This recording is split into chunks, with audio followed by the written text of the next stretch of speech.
under this proposal. Of course, the Minister will point to the fee guidelines and some sort of guarantee against the use of compulsorily acquired fees for political purposes, but quite frankly, they're not worth the paper they're written on. Firstly, the list of items that can be funded is quite extensive and broad, but in any case, as we know, the content of the fee guidelines is largely irrelevant because there will be no system, in addition to what's been said, there will be no system of monitoring or policing whether or not the universities comply with these guidelines. That's right, there'll be no system of reporting back to the Education Minister so that judgments can be made on whether this $250 million of student taxes is being well spent. The bottom line is this: there will be no accountability. It will essentially be up to individual students to become the whistleblowers and to raise any concerns they might have about how their amenities fees spent. And even then, they'd have to get access to accounts to prove their suspicions. And even then, if a breach is found to have occurred, it's at the Minister's discretion whether any penalty is imposed. And, Mr Deputy Speaker, can it get any worse? Yes, it can. The legislation provides the Minister for Education the discretion to approve additional amenities and services that may be funded by the compulsory fee. We have the Minister for Education, former union lawyer, staunch union supporter, and importantly in this context, compulsory student union advocate, and she'll be the person legislated with the authority to make changes to the guidelines and decide what other services can be funded by this fee. Okay, does anyone in this House honestly believe that the Minister, someone who was a student union politician, who was the beneficiary of compulsorily acquired union fees, will actually act to restrain the political and other activities of young left-wing student politicians of today? Of course she won't. No one honestly believes that. And I see my friend across the chamber smiling. She'll do the exact opposite. She'll do everything in her power to make it easy to subsidise, for ordinary students to subsidise the activist and student political elite on her side of politics. Mr Speaker, the Minister for Youth and Sport stated in her second reading speech that this bill is not compulsory student unionism. It's a pretty big claim, and it's a false claim. She may like it to be so, and if she's genuine in her wishes, then I have some empathy.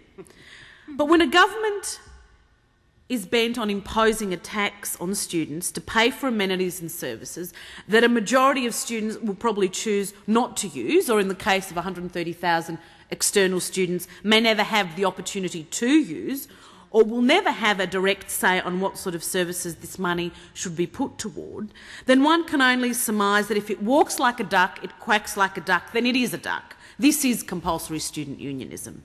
If you force students to pay a fee that will fund the political activities of the student union without the students' consent, you're breathing life into a student union that is unaccountable but financially very powerful. It's like compulsory bargaining fees in the workplace. The union is happy for you not to be a member of their association, but the worker still has to pay a fee, which incidentally is often the same amount as a union membership fee. There are some unintended consequences in this bill for universities, Mr Deputy Speaker. The bill is going to create a huge headache for universities, and I don't think it's been well thought out. And universities may, in their desperation to attain additional funds, they may not have had a good look at this bill. Firstly, the SA Help Loan Scheme, which creates a new loan for students enabling a student to borrow money to pay for this new fee, is going to create a massive bureaucratic burden for universities.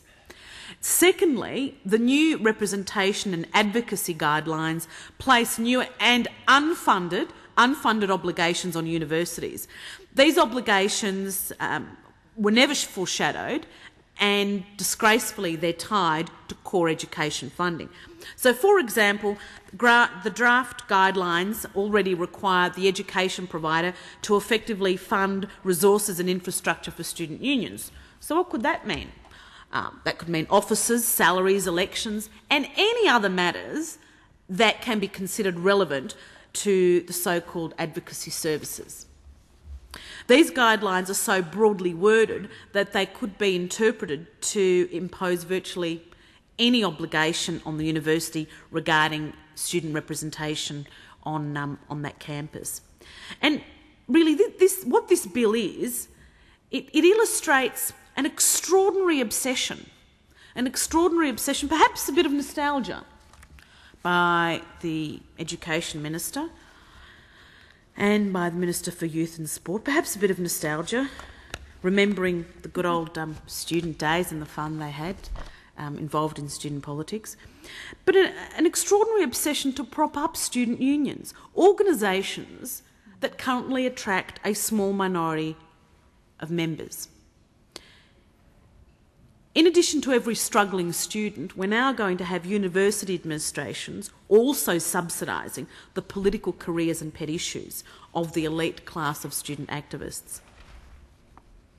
Back in 2005, when the Howard government took the historic step of legislating for voluntary student unionism, there was a huge outcry that student services would collapse, and that hasn't been the case.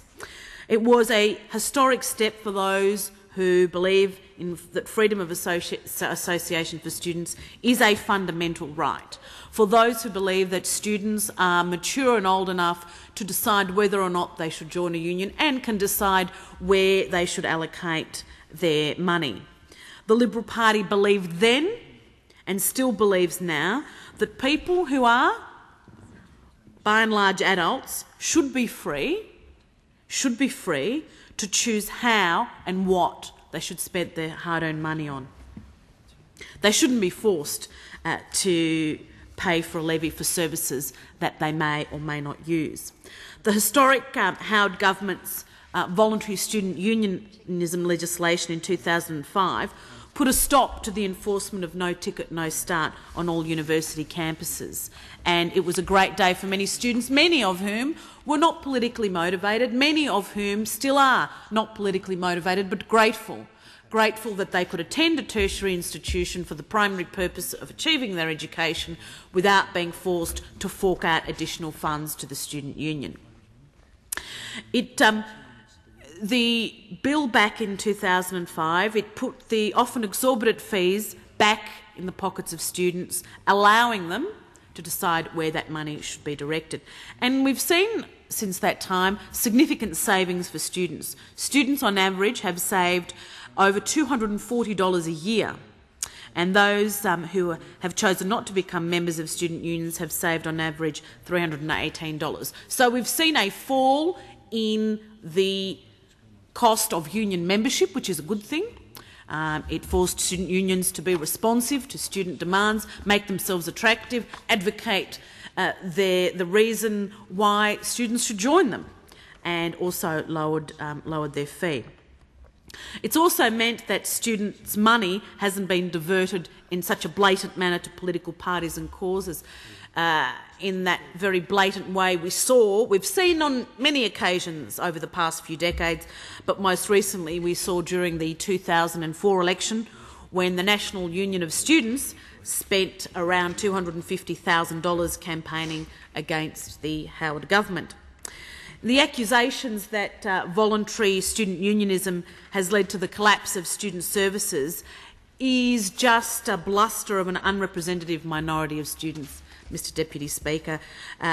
Many services, counselling and medical services, for example, are still available at almost every university in some form. And in fact, the imposition of this fee and working through the amenities fee guidelines may often lead to a duplication of services at some campuses. But we've seen some interesting activities. For example, the RMIT Student Union produces a radio program on 3CR every week called Blazing Textbooks, which as its website states, seeks to promote, quote, an anti-capitalist perspective on current issues in education from around Australia and the world. Very interesting, hardly mainstream, but an interesting perspective to take. And they're entitled